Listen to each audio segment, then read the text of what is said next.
खुलुमबाय लोगोफोर नै आं नोंथांमोननो मा देखायनो नागिरदों नायलाय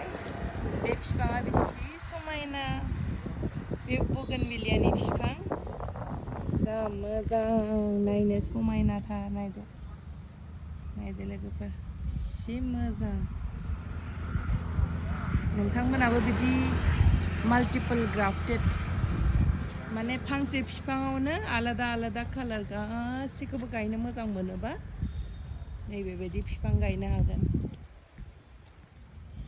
मा कालार गैया बेवहाय येलो वाइट पिंक अरेन्ज गासिबो दंजोबो जा मोजां नुखायो रिजर्टफोरावबो फांसे गायनानै दोनबानो बिराद मोजां नुगोन सेन्टार पिस बायदि स्कुल कलेज